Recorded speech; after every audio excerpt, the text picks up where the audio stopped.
देशातलं पहिलं राज्य आहे. प्रशिक्षण भत्ता 6,000, 8,000, 10,000 माझ्या पोरांना युवकांना देण्याचा निर्णय आमच्या सरकारने घेतला. आता ते 6 महिन्याची ट्रेनिंग करतील, तिथं त्यांना परमनंट जॉब लागेल.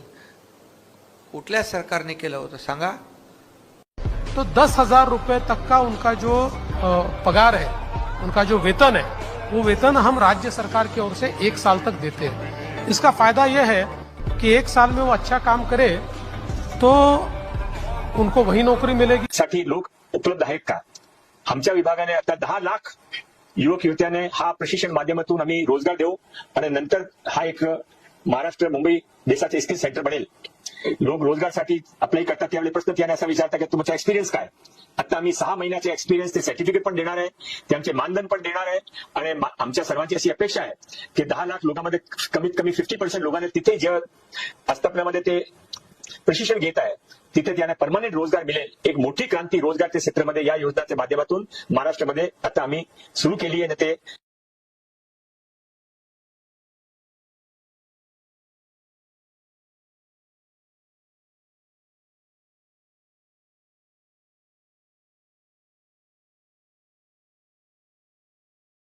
हमारी मांगे पूरी करो वरना कुर्सी खाली करो. हमारी मांगे पूरी करो वरना कुर्सी खाली करो.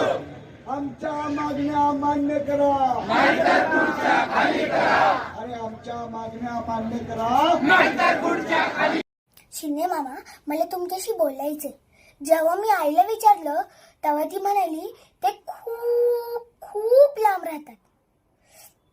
तेव्हा मी म्हणालो, आई तू माझा व्हिडिओ काढून शिंदे मामांना पाठव तर मी त्यांच्यासोबत बोलू शकते.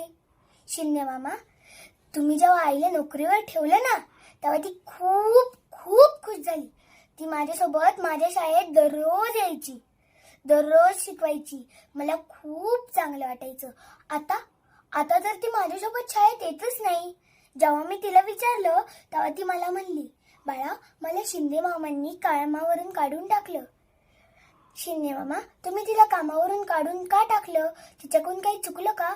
आता तर ती आम्हाला सोडून रोज नाशिकला आंदोलनाला जाते. आम्ही दोघं बहीण भाऊ फार रडतो आणि रात्री ती फार लेट येते. 12 वाजता 1 वाजता येते. शिंदे मामा, असं तुम्ही का केलं सांगा ना मामा मला. तुम्ही तिच्या कामाचे पैसे सुद्धा दिले नाही शिंदे मामा. असं का केलं तुम्ही शिंदे मामा? शिंदे मामा, तुम्ही तिला तिची नोकरी परत द्या ना, म्हणजे ती आमच्या सोबत परत शाळेत येईल शिंदे मामा.